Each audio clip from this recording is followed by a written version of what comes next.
और मेयारी चश्मे मिलने का बाएतमाद मरकज नैना ऑप्टिकल्स। नजर और नंबर के चश्मे इंतहाई मुनासिब दामों में मिलेंगे। नैना ऑप्टिकल्स जामत सालियात के पास, ताबानी किराना के बाजू में, मालेगांव। मानव समाचार, मानवता के हक में। सर, ये जो स्कूल मामला है, आज 3 लोगों को जो है MCR मिला है, आप जो है किसकी पैरवी कर रहे थे, वो केस क्या था, और बकिया इससे जुड़े जो अफराद है जो आज जिनको यहाँ पर से MCR मिला, एक उनके बारे में भी एक जो है ब्रीफिंग आपसे जानना चाहिए। देखिए, मैं जो पैरवी कर रहा हूँ वो उदय विठल राव देवरे, इनके तरफ से मैं पैरवी कर रहा हूँ, जिनको ये जो याना यादव विद्यालय का जो मैटर चालू है मालेगांव का, उसमें वो मामले में इनको गिरफ्तार किया गया है। उदय विठल राव देवरे ये उप शिक्षण अधिकारी बोल के है, अभी फिलहाल काम कर रहे। पहले वो ऑफिस सुपरिटेंडेंट ऑफ पे यूनिट के थे जिस टाइम ये वाकया हुआ है।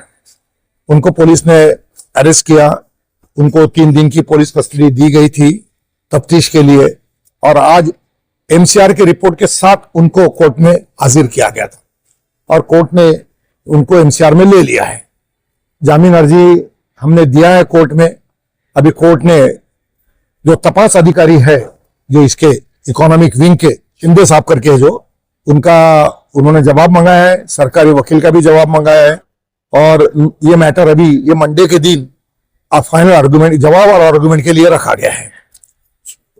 बकिया जो 2 और अफराद हैं, उनके नाम और क्या उनके तरफ से मैं कोई वकील नहीं हूँ साहब, उनके तरफ से कोई नासिक का कोई वकील है। सिर्फ उनका नाम क्या, वो आपका नाम भी मुझे कोई उनका नाम भी मुझे उसका मुझे वो कोई शिक्षण अधिकारी है, अच्छा, पाटिल करके कोई है, अच्छा, एजुकेशन ऑफिसर है, वो उनको दूसरे CR में अरेस्ट किया गया। अच्छा, तो जैनब पावाड़ी पुलिस स्टेशन में। अच्छा, जैनब, और मामले का इस मामले से कुछ लेना, वो मामला अलग है, ये मामला अलग है। ये मामला ऐसा है, इसकी मुख्तसर में आपको मैं मालूमात देता हूं कि एक संदीप जाधव करके एक जो क्लर्क है, जो याना यादव विद्यालय में, उसकी अपॉइंटमेंट ये मैनेजमेंट ने की थी।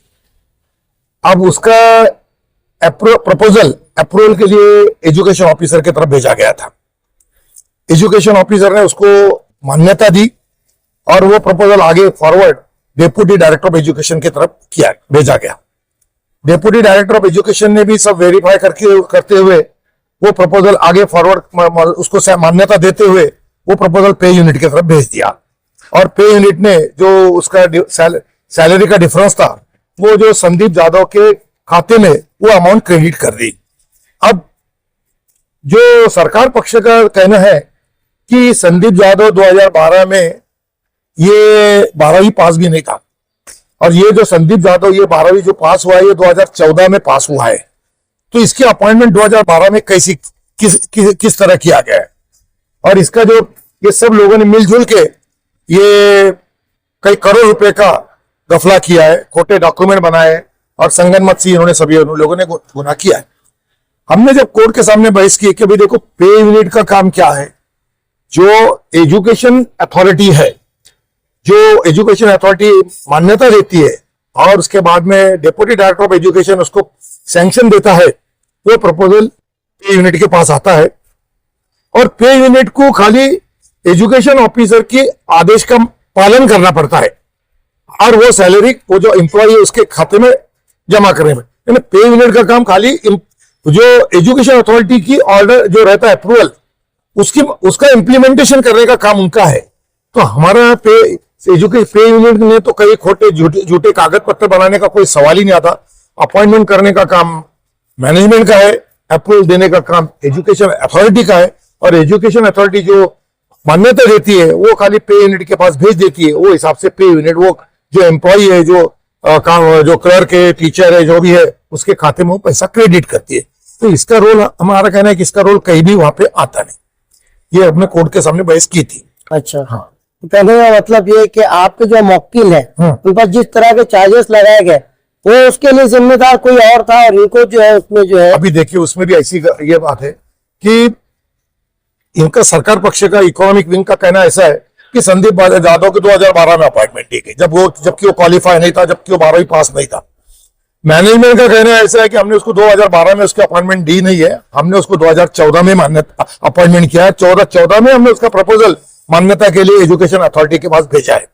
अब कोर्ट के सामने 2 अपॉइंटमेंट के लेटर्स आ गए, एक 2012 का भी लेटर कोर्ट के सामने आ रहा है अपॉइंटमेंट का, और 2014 का भी आ रहा है।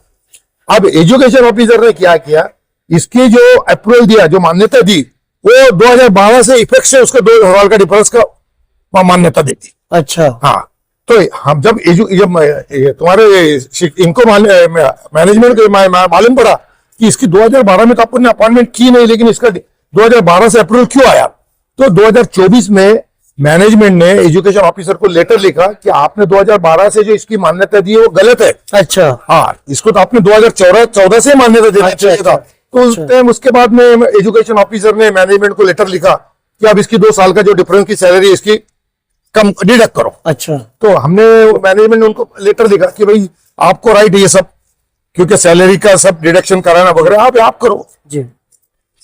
यहाँ पे खाली डिस्प्यूट ऐसा है कि ये संदीप यादव की अपॉइंटमेंट 2012 की है या 2014 की। अच्छा। उनके कहने के मुताबिक 2012 में अपॉइंटमेंट की, जबकि क्वालिफाई नहीं था, जबकि 12वीं पास नहीं था। अच्छा। हमारे मैनेजमेंट का कहना हो 2014 में उसकी अपॉइंटमेंट किया, 2014 में उसका प्रपोजल मान्यता के लिए भेजा गया है। अच्छा। हाँ, लेकिन कुछ वजह से शिक्षण अधिकारी ने उसको उसका जो मान्यता उसको 2012 से दे दी, और उसका जो सैलरी जो डिफरेंस था 2012 से 2014 का, वो पे यूनिट को बोला कि इसका 2012 से मान्यता दिया, इसलिए पे यूनिट ने वो उनके ऑर्डर में इंप्लीमेंट किया। अच्छा। और उसके खाते में, संदीप यादव के खाते में 2012 से लेकर 14 तक का सैलरी डिफरेंस क्रेडिट कर दिया। ये मिसकम्युनिकेशन की वजह से या मिसकम्युनिकेशन है, या कुछ तो एजुकेशन डिपार्टमेंट की कुछ तो गलती, मिस्टेक है, गलती है। तो हमने कहा कि भाई यहाँ कोई फ्रॉड हुआ नहीं है, कोई झूठे कागज बनाए गए नहीं है, ये कुछ तो मिसकम्युनिकेशन है या कुछ तो गलत फहमी से ये हुआ है। मंडे के दिन जो फाइनल बहस होंगी इस पे, आर्गुमेंट बेल के ऊपर, और उस दिन फिर कोर्ट क्या फैसला देता उस पर रहेगा। चलिए, बहुत बहुत शुक्रिया।